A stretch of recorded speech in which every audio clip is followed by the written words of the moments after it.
Good morning student. आज हम अपने हिंदी व्याकरण पुस्तक के अंतर्गत अपने पाठ्यक्रम के अंतर्गत पाठ श्रुति श्रम भिन्नार्थक शब्द का अध्ययन करेंगे। सबसे पहले देखिए, श्रुति यानी होता है सुनना, सम यानी समान, भिन्नार्थक यानी अलग, भिन्न भिन्न शब्द जो सुनने में तो एक से लगते हैं, समान लगते हैं, लेकिन उनका अर्थ अलग होता है। ऐसे शब्दों का हम अध्ययन करेंगे जिसे कहा जाता है श्रुति सम भिन्नार्थक शब्द। देखिए, सबसे पहले इसकी डिफाइन देखते हैं। श्रुति सम भिन्नार्थक शब्द क्या होते हैं?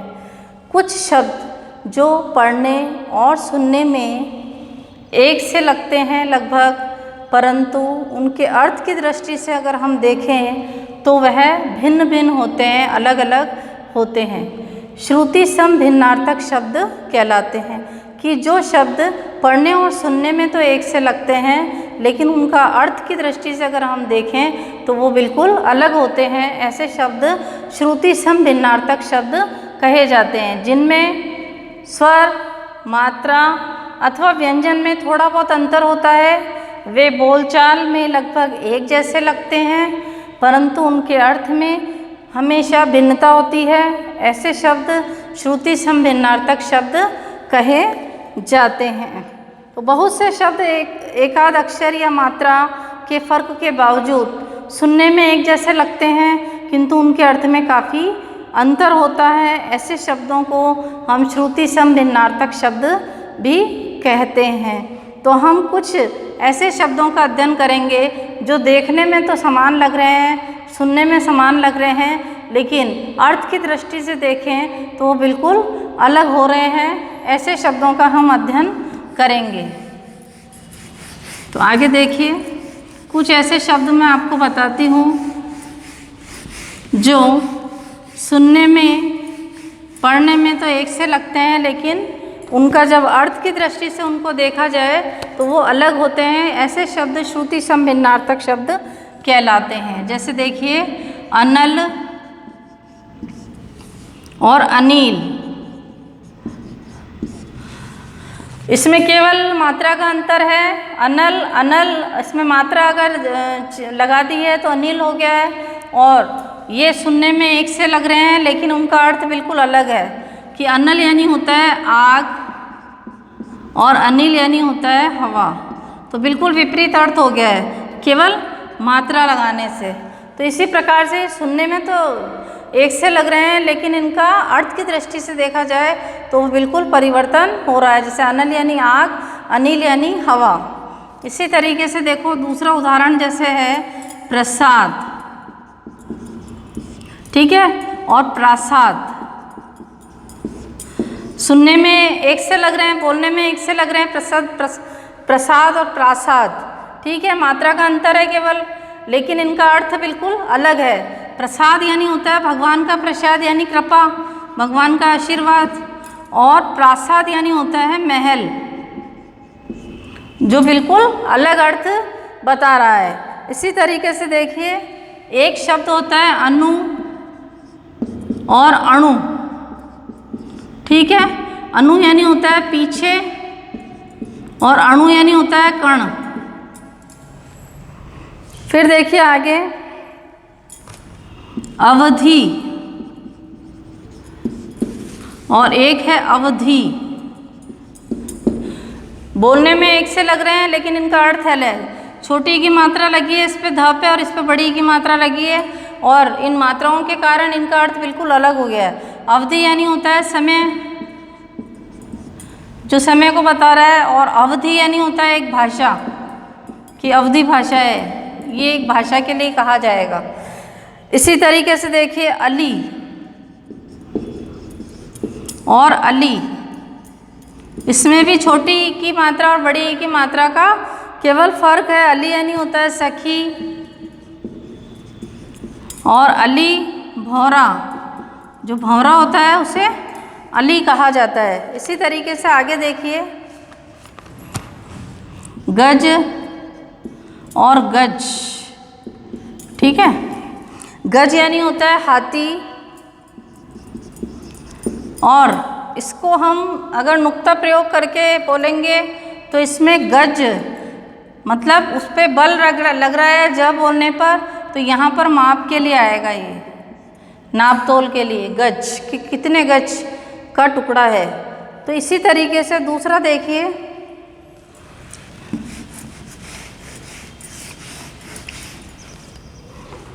जरा और जरा, यहाँ पर भी नुक्ता प्रयोग लगाया है जैसे। तो जरा यानी तो होता है थोड़ा सा, अल्प, थोड़ा अल्प, और जरा यानी वृद्धावस्था, वृद्धावस्था उसे बुढ़ापा, उसे जरा कहा जाता है। इसी तरीके से देखो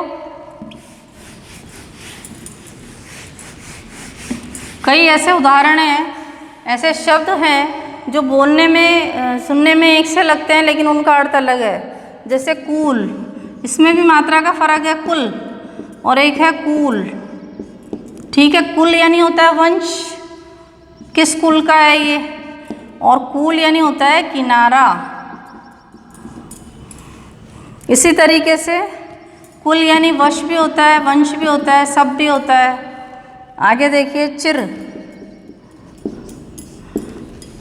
और चीर। अब चिरकालीन बोलते हैं ना कि बहुत लंबे समय तक, दीर्घ समय तक, तो चिर यानी तो होता है दीर्घ, और चीर यानी होता है वस्त्र, कपड़ा। इसी तरीके से हरी और एक होता है हरी, बोलने में एक से लग रहे हैं लेकिन इनका अर्थ अलग है, इस पे मात्राओं का फर्क है। हरी यानी होता है ईश्वर, और हरी एक रंग के लिए है। इसी तरीके से देखिए, शर और सर। शर यानी होता है बाण, और सर यानी होता है तालाब। इसी तरीके से आगे देखिए, शंकर और शंकर। तो शंकर यानी तो महादेव के लिए आया है, शिव के लिए, और शंकर यानी मिश्रित या दोगला। इसी तरीके से बच्चों आगे देखिए, कपीश और कपीश, कपीश और कपीश, एक में छोटी की मात्रा लगी है और एक में बड़ी की मात्रा लगी है। तो कपीश यानी तो होता है, एक तो जो छोटी की मात्रा लगी है उसका अर्थ है भूरा, और कपीश होता है बंदरों का राजा, बंदरों का राजा। इसी तरीके से कंगाल और कंकाल, ये सुनने में एक से लग रहे हैं लेकिन इनका अर्थ अलग है। कंगाल और कंकाल, कंगाल और कंकाल। तो देखो बच्चों, इसमें भी कंगाल यानी तो होता है भिखारी, और कंकाल होता है हड्डियों का ढांचा, हड्डियों का ढांचा। इसी तरीके से प्रवाल और प्रवार, प्रवाल और प्रवार। तो प्रवाल यानी तो होता है मूंगा, जो रत्न होता है, और प्रवार यानी होता है वस्त्र। इसी तरीके से देखिए, तो ये जो शब्द हैं वो सुनने में एक से लग रहे हैं, देखने में एक से लग रहे हैं, पर उनके अर्थ में अलग भिन्नता है। तो ये श्रुति सम भिन्नार्थक शब्द कहलाएंगे। देखो, पाश और पास। पाश यानी होता है बंधन या जकड़न, और पास यानी होता है समीप या नज़दीक। पाश बंधन, जाल, और ये होता है समीप, पास या निकट। ठीक है, आगे देखिए, लक्ष्य और लक्ष्य। लक्ष्य, लाक्षाग्रह बोलते हैं ना, लक्ष्य यानी होता है लाख, जिसकी चूड़ी वगैरह आभूषण वगैरह बनाया जाता है, और एक होता है लक्ष्य, तो उसका अर्थ होता है उद्देश्य। इसी तरीके से दिन और दिवस, दिन और दिन, सॉरी, दिन और दीन। अब देखो इसमें केवल मात्रा का फर्क है, एक में द पे छोटी की मात्रा लगी है और एक में बड़ी की मात्रा लगी है। तो यहाँ पर दिन यानी होता है वार या दिवस और दीन यानी होता है गरीब। इसी तरीके से बात और वात, बात और वात। तो बात यानी तो होता है वचन और वात यानी होता है हवा। कहते हैं ना इसको वात रोग है, यानी उसको वात रोग है, यानी हवा, उसको गैस की प्रॉब्लम रहती है जैसे। अब देखिए आगे कली और कली।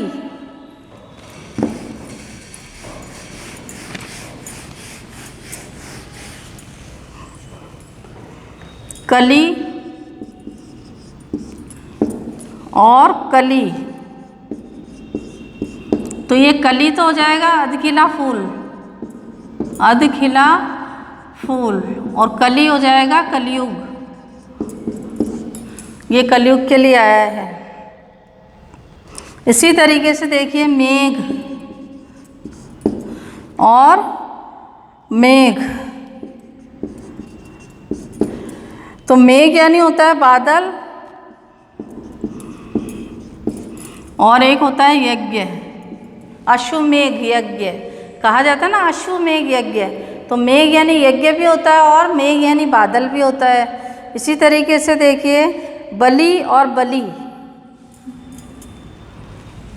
यहाँ पे लिखते हैं बलि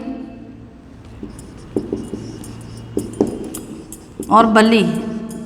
तो बलि यानी एक तो होता है कि वो बलि देना है ना, जिसकी बलिदान करना, और एक होता है बलि यानी शक्तिशाली, कि ये बलवान है यानी बहुत शक्तिशाली है। आगे देखिए और इसमें देखते हैं आगे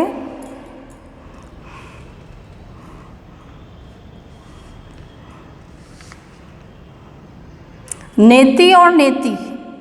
नेति यानी होता है और एक पे इस पे बड़ी की मात्रा नेति। तो नेति होता है जिसका अंत ना हो, जिसका अंत ना हो वो नेति।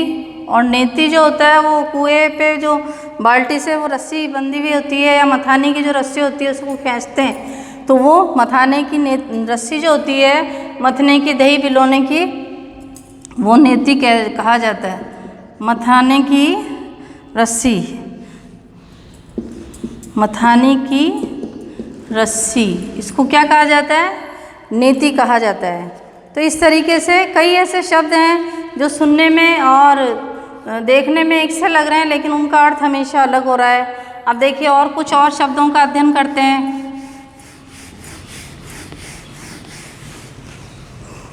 जैसे फन, अब इस पे क्या लगा है? नुक्ता लगा है। और एक होता है फन, तो फन तो होता है सांप का फन, जो सांप का फन होता है, सांप ऐसे करके और फुकार मारता है, वो फन होता है। और एक होता है फन यानी होता है कि बहुत फनबाज है ये, यानी बहुत कलाकार है ये, तो वो कला के लिए आता है। तो फन यानी जिस पे नुक्ता लगा है, कला या हुनर। और फन यानी होता है सांप का फन, सांप का फन। इसी तरीके से देखिए शहर और शहर, शहर और शहर, इसमें स है रे आ रहा है और इसमें श ह रे आ रहा है, शहर। ठीक है, शहर यानी होता है सवेरा और इसका हो जाएगा शहर यानी नगर। फिर देखो विश और विश, बोलने में एक से लग रहा है विश विश, इसमें श षटकोण का है, इसमें स सपेरे वाला आ रहा है। तो विष यानी तो होता है जहर, और विष यानी होता है जो कमल की डंडी होती है उसको कहा जाता है कमल का डंठल, कमल का डंठल, उसको क्या कहा जाता है? विष कहा जाता है। इसी तरीके से क्रम और कर्म, क्रम और कर्म। क्रम यानी होता है जो आगे क्रम चलता रहता है, सिलसिला, सिलसिला। और कर्म यानी क्या होता है, कार्य। इसी तरीके से बच्चों आगे और शब्द देखते हैं।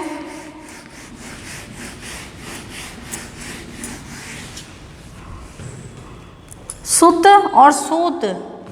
सुत, सुत यानी होता है बेटा या पुत्र, और एक होता है सूत पुत्र, जो रथ वगैरह को हाँकते हैं तो उसको सारथी को बोलते हैं सूत, सारथी।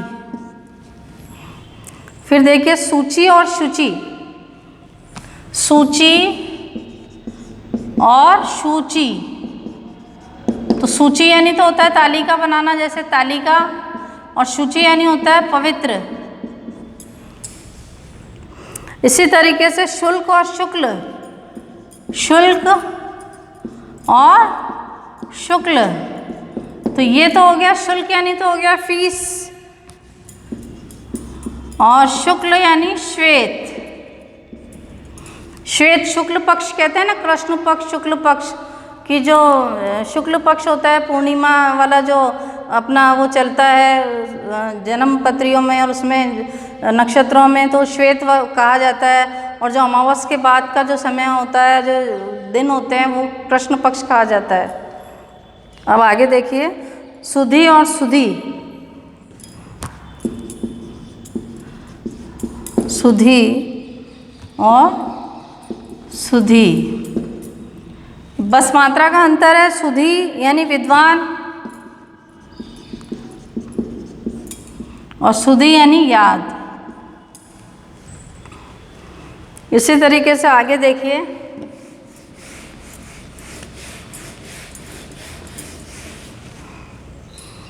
तरणी और तरणी।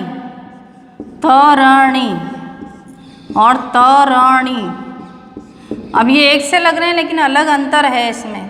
तरणी यानी होता है सूर्य,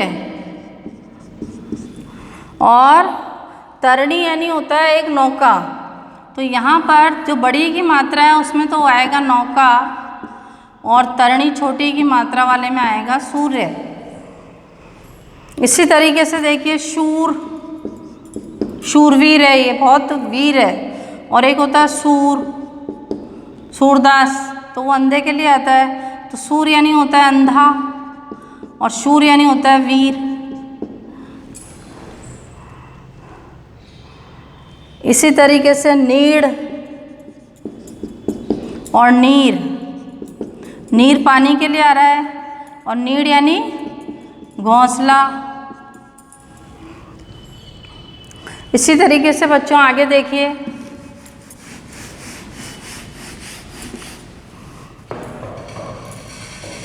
अपेक्षा और उपेक्षा। अपेक्षा यानी होता है इच्छा जाहिर करना, और उपेक्षा यानी अनादर करना, उसका अपमान करना, उपेक्षा करना। तो वो ये आ जाएगा इसमें। फिर देखो बच्चों आगे आदि और आदि। एक तो होता है आदि यानी आदतन, ये ऐसा है, और आदि यानी आरंभ, तो ये आ जाएगा आरंभ, और इसका हो जाएगा आदत या अभ्यस्त। किसका ये आदि है, इसका ये अभ्यस्त है कि इसने ऐसे किया। अब देखो आहूत और आहूत। आहुति देना होता है ना, एक तो आहूत और आहूत। आहूत यानी होता है कि जो यज्ञ में आहुति देते हैं, यज्ञ में आहुति देना, ये आहूत कहलाता है। और आहूत बड़े ऊ की मात्रा है पे, तो इसमें होता है आमंत्रण कर देना, आमंत्रण देना, किसी को निमंत्रित करना, तो उसे आहूत कहा जाता है। इसी तरीके से आगे देखिए